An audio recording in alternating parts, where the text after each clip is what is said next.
Barcha maqtov-danlovlar Alloh taolaga gina tiyishli. Biz uni gina maqtaymiz, ondan gina yordam so'raymiz, ondan gina yorliqovni yolvoramiz.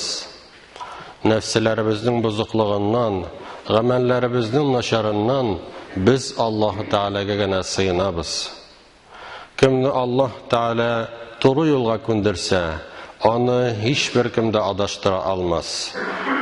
Kimni adashtirsa, onu bir kimda hidoyatga, to'g'ri yo'lga bostirmas. Shahidlik berem, Alloh taoladan boshqa hech bir iloh, ibodat qilina turgan, tobina turgan zot yo'q. Yolg'iz ul aning tengdoshi yo'q. Ham shahidlik berem, Muhammad sallallohu alayhi va sallam Alloh taolaning quli ham elchisi. Ona, onun ehli beytine yakınlarına, onun sahabelerine, tabi'inlerge, hem onlarının yolun devam etişlerge Allah Teala'nın merhametleri bulsaydı. Allah Teala kişilerini turu yoldan alıp barır için, hem onlar iman yaşasın için Kur'an'ını indirgen, şeriatını tamam kılgan. Xavf xatarlardan saqlar için din jibergen. İslam sözü əsleme degan fiilden alıngan. Ol isenlik, iminlik, buysunu deganni anlata. Dinimiz şuşu dünyada yaşagan vaqtda jimirirge tugil, bütün narsani tüzük iterge, hem bir-birimizga dostana bulurga, isen imin yaşarga öyrete. Bir-birimizning qonun qiyarga tugil, mehribanlik ko'rsatirga ham bari Alloh taolo yo'lidan toypuluvdan qo'rqirga chaqira. Rabbimiz Al-Imron surasining 103-oyatida aytgan: A'udhu billahi minash shaytonir rojim. Wa'tasimu bihablillahi jami'an wa la tafarraqu. Ey müminler, barchag'izda Allohning bog'una yopishig'iz ham ayrılışmag'iz. G'olimlarimiz bihablillahi Allohning bog'una degan so'zni islom dini yoki Allohning hukmlari yoki Qur'on deb anglatganlar.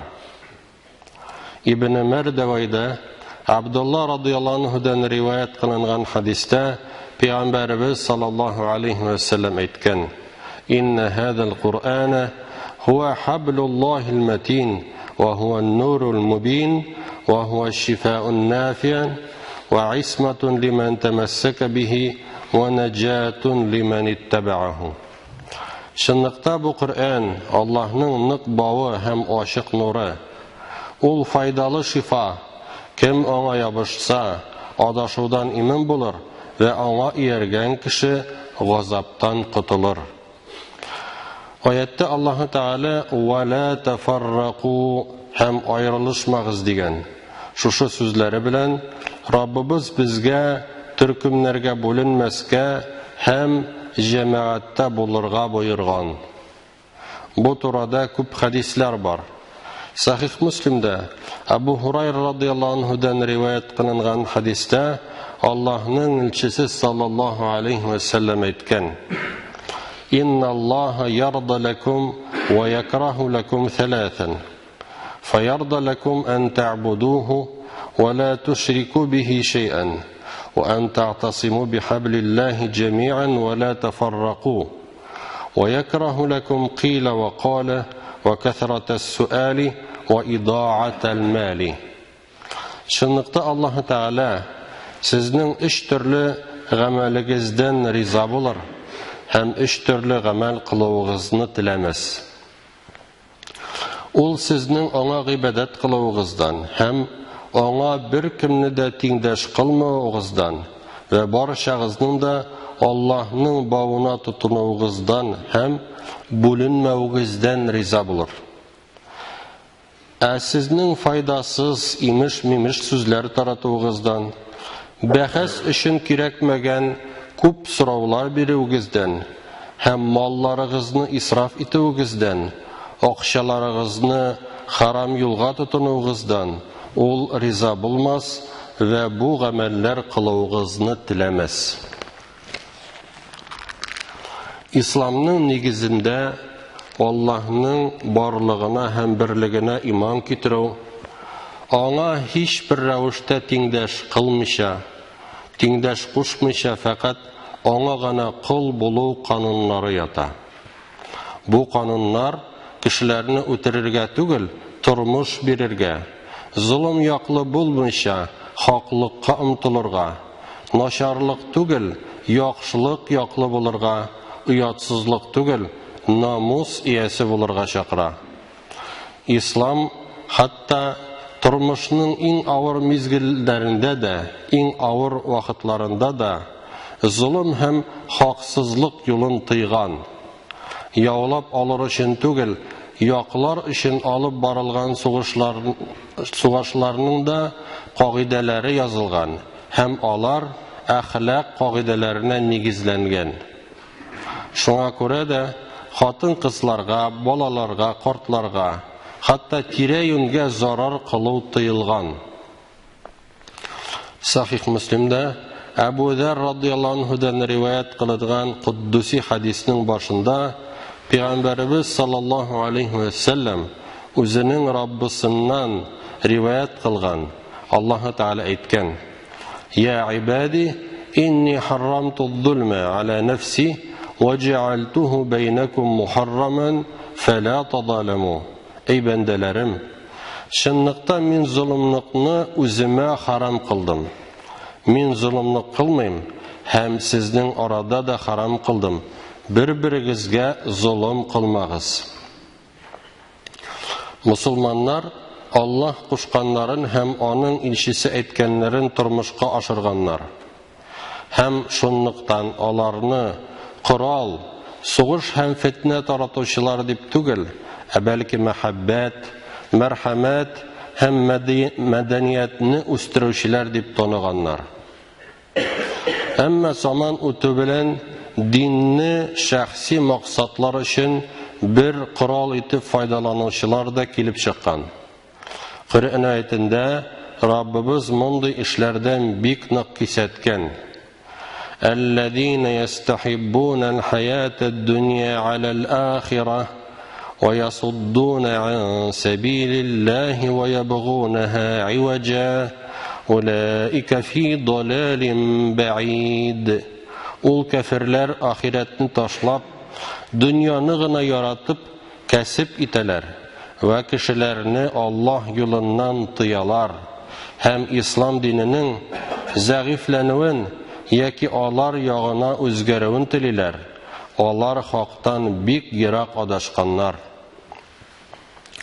Пәйгамбәрбез саллаллаһу алейхи ва саллям исә бер хадисендә булай дигән: "Ал-муслиму ман салима ал-муслимуна мин лисаниhi ва ядиhi." Мусулман ул аның теленнән дә һәм кулыннан да башка мусулманнар сәламәт булучылар. Икенче риваятта булай диелгән: "Ал-муъмину ман аминаху ан-насу ала амвалихим ва анфусихим." Мөмин исә барча кешеләрнең җаннары һәм маллары өчен иминлек тәэмин итүче кешедер. Димәк, мөмин мусулман кеше шундый була. Аннан бер кеше дә зарар күрми һәм үзләренең җаннары өчен дә, маллары өчен дә тыныч торалар. Әмма бүген бик авыр хәлләр күзәтелә. Ислам һәм мусулманлык артына качкан җинаятьче оешмалардан меңләгән кешеләр вахшилек күрә. Алар аркасында бөтен исламны түбәнсетү күзәтелә. Моның белән бер рәттән кешеләрне исламнан ераклаштырып, динебезгә карата курку һәм башка тискәре хисләрне уятырга тырышалар. Иң зур җинаят исә хаксыз һәм гаделсез рәвештә кешеләрне үтерүне җихад кылу дип атыйлар. Безгә юл күрсәтүче китабыбыз Коръән Кәримдә исә мондый бер аңлатма да юк. Җихад сүзе ул ислам дине, Аллаһ Тәгалә юлында булу һәм гыйбадәт кылу өчен тырышудыр.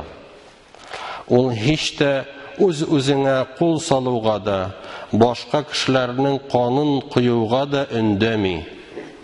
Ислам бер кеше үтерүне бөтен халыкны үтерүгә тиңли. Пәйгамбәрбез алейһиссалам үзенең хадисләрендә иң зур җихад, үз-үзең белән көрәшү, үзеңнең түбән әхлагыңны, начар гадәтләреңне, уй-фикерләреңне төзәтү дип аңлаткан. Ислам кеше күңеленә нәфрәт һәм үч алу хисләрен түгел, ә мәрхәмәт, шәфкать һәм мәхәббәт орлыкларын чәчеп, хак юл белән баруны тәэмин итә. Безгә туры юлдан барып, адашудан ерак булыр өчен җәмәгатьтә булу кирәк. Җәмәгатьтә булучылар кемнәр алар дип сорагачтын, Аллаһның элчесе саллаллаһу алейһи ва саллям булай дип җавап биргән: "Ма ана алейһи ва асхаби." Минем юлда һәм сахабаларым юлында баручылар. Бу хадис Ат-Тирмизидә Абдуллах ибн Амр радиллаһу анһудан китерелгән. Ал-Акидату ат-Тахавиyyah дигән китапның шархында аңлатмасында булай дип әйтелгән: "Ал-Җамаату җамаатул муслимин, ва хумус сахабату ват-таби'ун лахум би-ихсанин иля яумид-дин, фаттиба'ухум худа ва хилафухум далал." Җамаатул мусулманнарның җамааты төркеме, алар сахабалар һәм кыямәт көненә кадәр изгелектә аларга иярүчеләр. Аларга иярү һидаят туры юл, ә аларга каршы бару далалат, адашу була.